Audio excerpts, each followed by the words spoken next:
What's going on, family? It's your man Miami Patron here for another video, and like always, I'm coming to you from beautiful Medellin, Colombia. Oh my goodness, look at this view right now. Hopefully the camera can do it justice. Oh my gosh, let's get the focus on the clouds. Look at the clouds there. That is unreal. Every time I come out and look at the clouds right here. In this video, what I'm gonna be talking about is how much money do you actually need to make online in order to travel full time. So for those of you that haven't been following my story either on Instagram or on YouTube, I've been traveling since January. It is now the middle of August. I've been traveling since my 23rd birthday. First I was in Puerto Rico for a month, and New York, and then just a bunch of cities around the United States.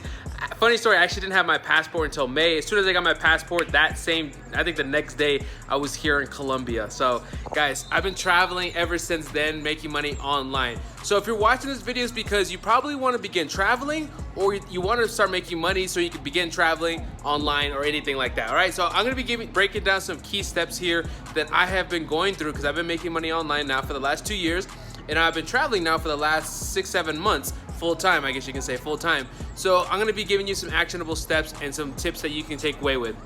So the first thing we need to talk about first is what part of the country, or sorry, what part of the world do you want to live in? Because if you want to travel full time, there's different costs of living in different parts of the world. For example, living here in Colombia versus living in Bali versus living in Europe and stuff like that have completely different costs. So there's gonna be a couple of variables that we're gonna be talking about here in this video. So what I'm gonna be talking about here is my experience, because my experience is I've been here in Colombia and a lot of Latin countries, all right?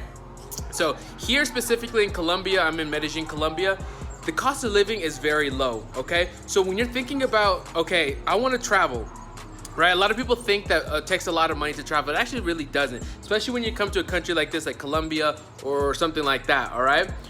The cost of living is actually not that expensive. It's actually way cheaper. I'm gonna be giving you some numbers here, my rent, my cost of living, different stuff like that in a second, all right?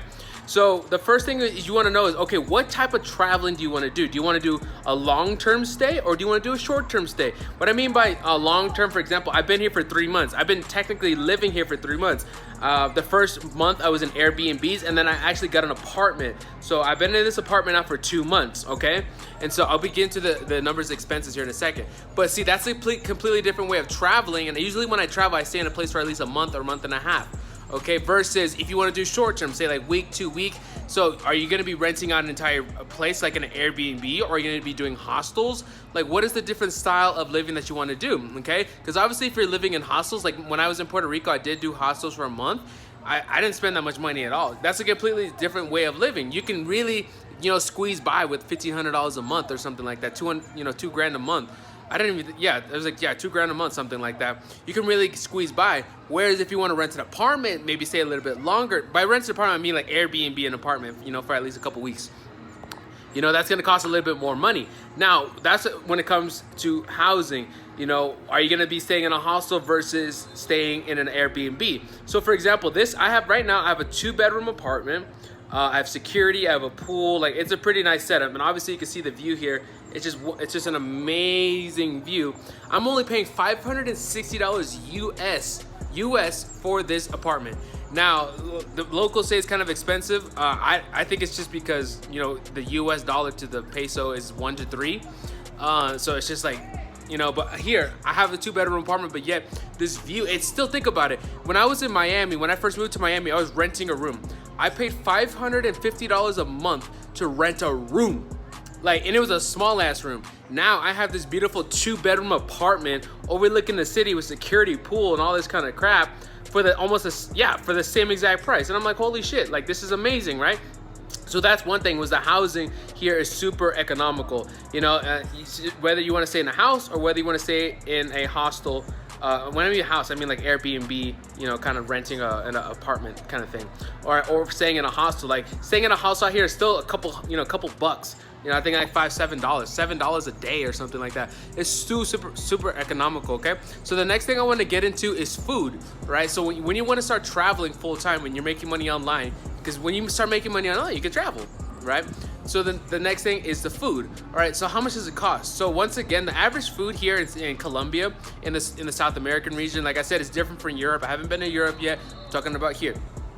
The average food cost can be anywhere from $2 to $5 for your average meal, your average lunch, your average dinner, okay? Which is like the average, I say, is 12,000 pesos. 12 to 15,000 pesos is like the average. 15,000 is about $5, I think. Yeah, something like that, right? It's 3 to 1. Now, when I go grocery shopping, it's a little bit different. I'm spending about $60 per every 2 weeks US on groceries, okay? Like that'd be like your local Costco, Kroger kind of thing. So I'm spending about $150 a month on food at a grocery shopping, about maybe another 100 eating out and stuff like that. So with the rent here is at $560 a month. My groceries are